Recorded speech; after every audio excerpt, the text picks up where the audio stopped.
Hey YouTube, it has been 2 years since I got this 2024 Nissan Titan Pro4X. I bought it in December of 2023.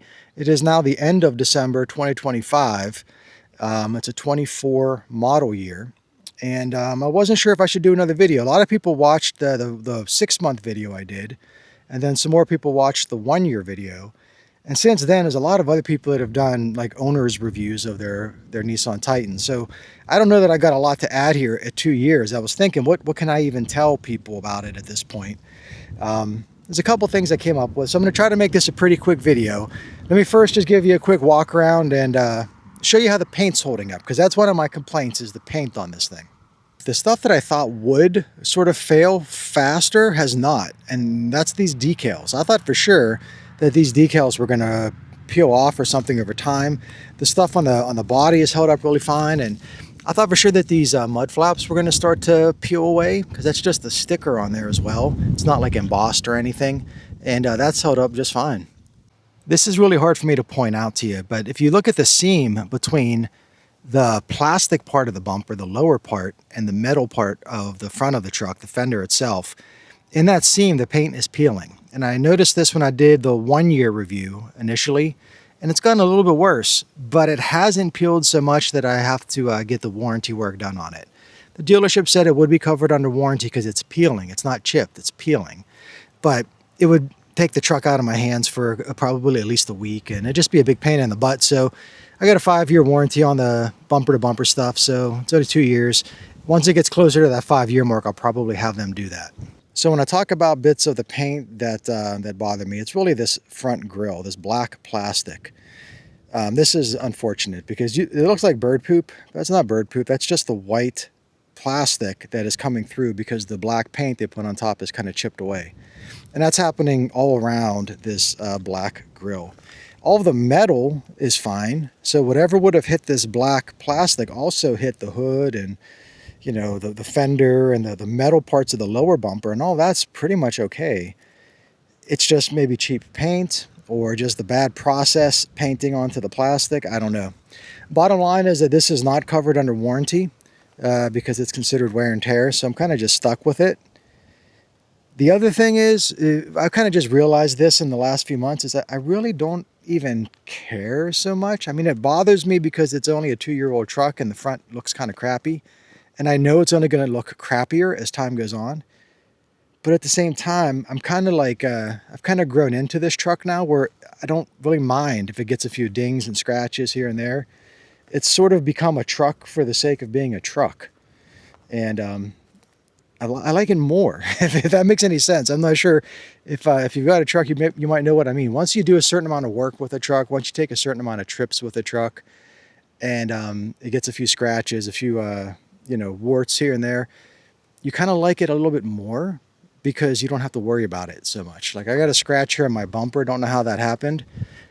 Wasn't me that did that, but I don't really mind it. I don't care.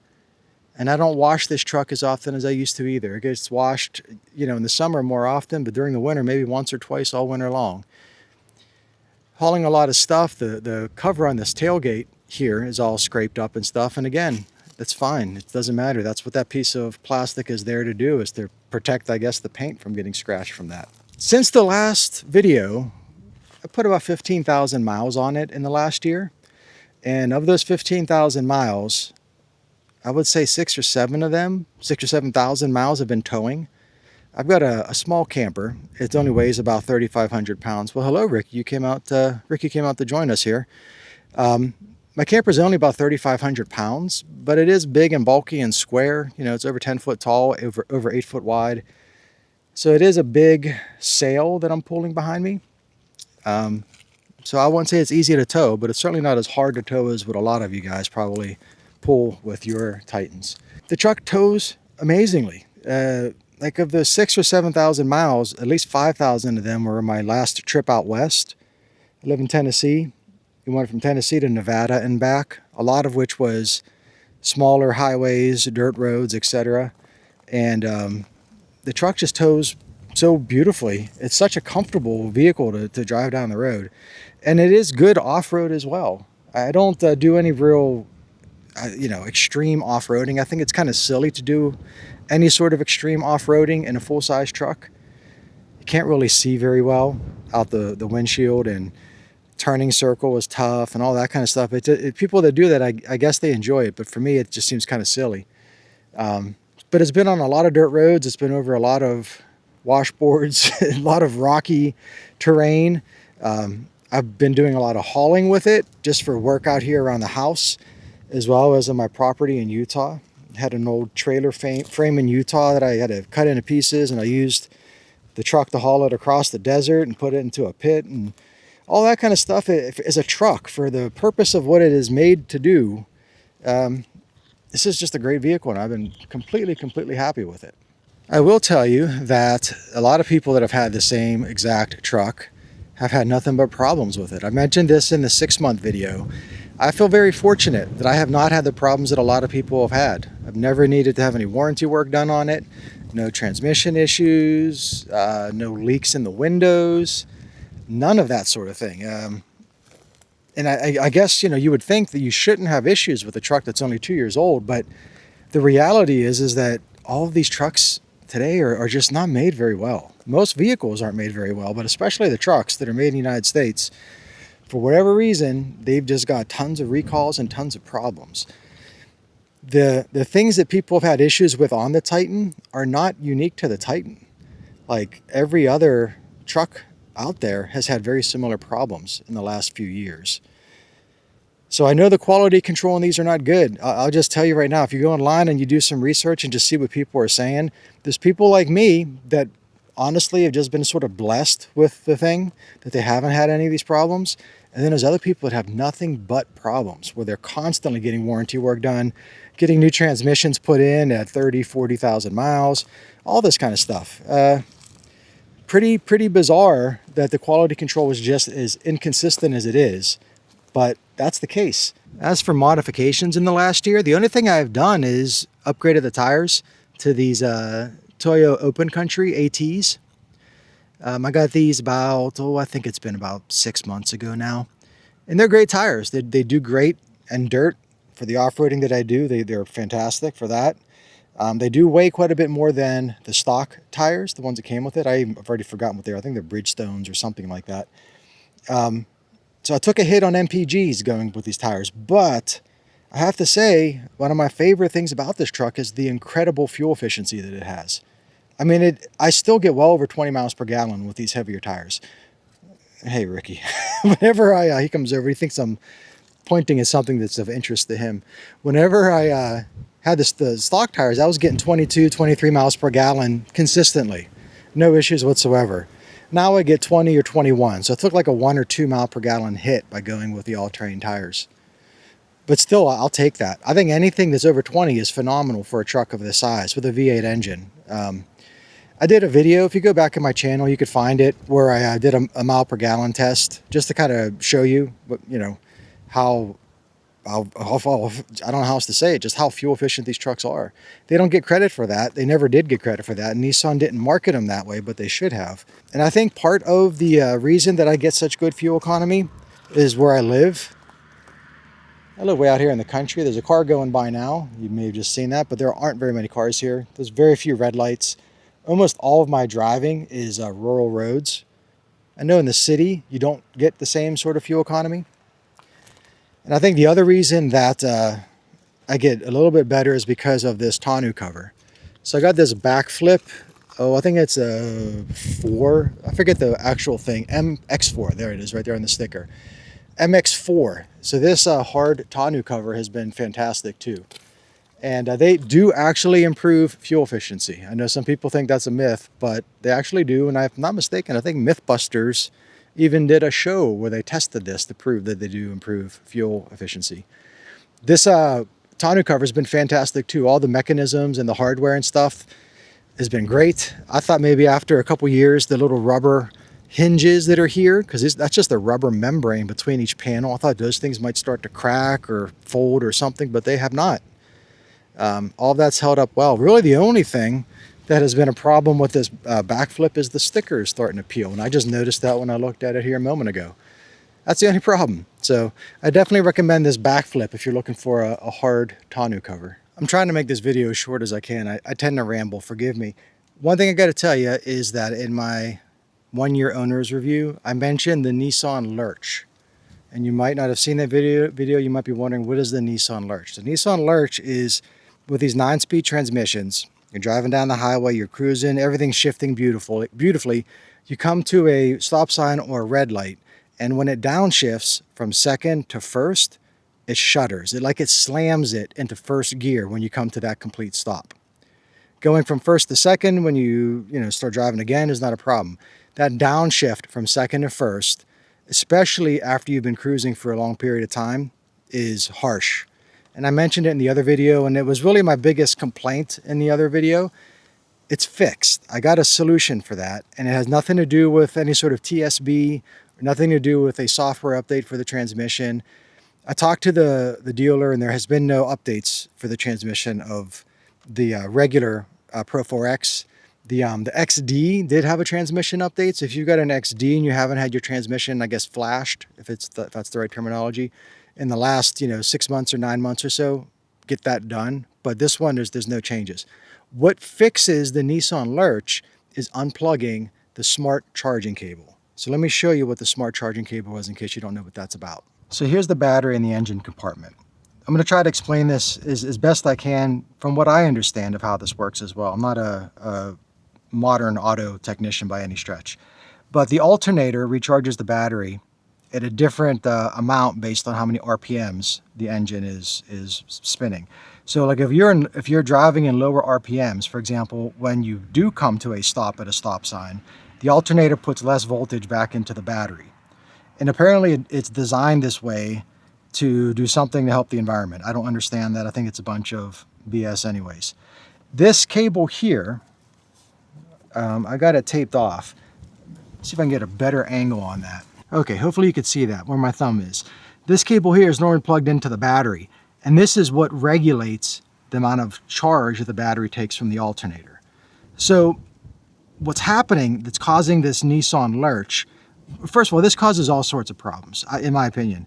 I think it eats up your battery faster because your battery's just not being recharged at the rate that it expects to be recharged because of this. And I think that's why these batteries tend to fail after a couple years for so many people. In terms of the Nissan Lurch, what I believe is happening, and the reason why unplugging this fixes the problem, is because whenever you come to a stop, at a stop sign or a red light, and your RPMs get down below like 1500 or something like that, it's not sending as much voltage to the battery, and therefore the battery is not powering the transmission's computer the same way that it normally would. I think there's some sort of like droppage in voltage hitting the transmission when this smart charging cable is telling the battery that it's not getting a charge. Again, I'm not the best at explaining this. There are other people on YouTube. If you do a search for like smart charging Nissan, you'll find people that are much better, much more eloquent at explaining how this works. But the bottom line is that by unplugging this from my battery, I did this 6 months ago, I have had absolutely zero Nissan Lurch issues whatsoever. This thing shifts absolutely perfectly from 2 to 1 every time. And 6 months ago was like before my big trip out west. That was like, I don't know, 8,000 miles ago probably. I probably put at least 8,000 miles on it since unplugging that with no issues whatsoever. And the Lurch is gone. I talked to the tech at the dealership and asked him if unplugging that, does this void the warranty? And he says it does not, and he encourages it. He was actually honest with me. He says every Nissan he's ever owned from the last few years, he unplugs this as well, because it is just something that is known to cause problems. So whether you are experiencing the Lurch or not, I would encourage you to unplug this. It has not affected my MPGs, by the way. It hasn't hit MPGs or anything like that. I just think overall the truck, really, I just think it shifts even better than it did before, and especially from that second to first. Let's talk about the interior really quick. I know you're getting a shadow from the sun here. I apologize. It's just a real sunny day. I got this dog cover in the back of mine, so I don't have much I can show you in here. But everything inside has been, again, better than I expected. I think in the 6-month video, I was worried that this interior was going to start to fall apart and stuff. Watch out, Rickus. Watch out, bud. I was worried that the seats were going to crack, or like the leather on this was going to start to peel and all this kind of stuff, because I saw this little bit here. I don't know if you could see that, but it doesn't fit right. It's just a human error right there. I'm not sure how, but somehow a human messed that up. I thought the door panels were going to get worn out. My leg hits right here all the time. I thought this was going to wear away. None of this. All the concerns I had with the interior were proven to be wrong, because I've got no rips, tears, cracks in the leather, none of that. This is my driving seat, and this seat is just as comfortable today as it was when I got it, and these seats are extremely comfortable. But you can see even right here, like this is the spot that we would normally start to see some cracks or fades or something, and it is nothing. It is really held up remarkably well. That guy there on top of my dash, this is a panel, by the way. If you ever wondered what this little thing is for here, that's in case you need to work on the gauges. If you need to get behind the gauges, it's a little panel to open it up. But this thing here is a tire pressure monitor for my trailer, and that's just a backup camera for my trailer as well. I mentioned at the beginning there were two little like quirks, two little issues kind of that are sort of not really problems, but things worth mentioning. The first one is somewhere behind this screen, behind these vents, there's a rattle that has started. And it started when I was going on a washboard road in Wyoming, and I heard it on the washboard road for the first time, and then I heard it for like 2 days after that everywhere I went. And whatever has been shaken loose behind here that's causing a rattle, it almost sounds like it's something that falls into a position that begins to rattle, and then it vibrates itself into a different position where it doesn't rattle, because it comes and goes. And it doesn't like come now whenever I hit a bump or something. I could just be driving 60 miles per hour down a nice smooth road and it'll just start to vibrate for some reason. And that's annoying, but there's nothing that really could be done about it. I'm certainly not going to tear this apart. And I know well enough to not bring that to the dealer's attention, because I just know that the more you start tearing stuff apart, the more problems you're creating for yourself, because things never get put back together the way that they were. So it's not a serious enough of a problem for me to require it to be torn apart. So that's the first thing. The second thing is that I do sometimes get little glitches on the infotainment screen from time to time. Again, it's not constant. It's only happening when I'm connected to Android Auto, but I've had this thing freeze up a couple times, and I've had it reboot itself. It seems like it's rebooting itself on its own, but I'm kind of in my brain, I'm thinking it reboots itself when I'm pressing something on the steering wheel. Like if I adjust the volume, or if I reset something like my tripometer or whatever. I think sometimes that triggers it to freak out and reboot itself. I don't know. I would say it's maybe happened less than 10 times in the last year. So it's not that serious of an issue. But if that does become a serious problem, then this would probably get replaced with an aftermarket one. And when that happens, I'll look and see what's rattling behind there. Again, it's not a serious issue. It could even come down to just like the software version of my phone was updated and now it's less compatible. I don't know. Okay, one more thing. I know I mentioned this in a previous video, but it still annoys me a little bit. I get a rattle back here somewhere. Something in the seatbelt mechanism behind this piece, and this rattles just when the radio is at a certain frequency. It's not even like something with a lot of bass that causes it to rattle. It's more like a mid-range thing. I get it when I'm listening to like a podcast. Like certain people's voices, even at a medium volume, cause something back here to vibrate and rattle. And it's annoying because it's right next to the headrest, so I hear it pretty, irritatingly. That's not a word. At this point, I think I'm just belaboring ending this video. I don't know what else I could say. I wish I had a big laundry list of complaints and things to tell you about, but it's been a great truck. I wasn't sure when I bought it. I traded a 5th gen 4Runner. I think the 5th gen 4Runner is still probably the greatest vehicle ever made, period. I miss my 4Runner dearly, and I remember driving this thing home thinking, did I just make a terrible mistake? I knew the truck was getting discontinued. I knew Nissan had a questionable reputation for reliability. They're one of the cheaper Japanese brands for a reason. But honestly, I don't regret it because I miss my 4Runner. I regret not having a 4Runner in my driveway, but I don't regret driving the Titan. So who knows? Maybe in another 35,000 miles in 4 years, I'll have something to complain about. But right now, I'm very happy with it. So thanks for watching this video, and hope that I see you in the next one.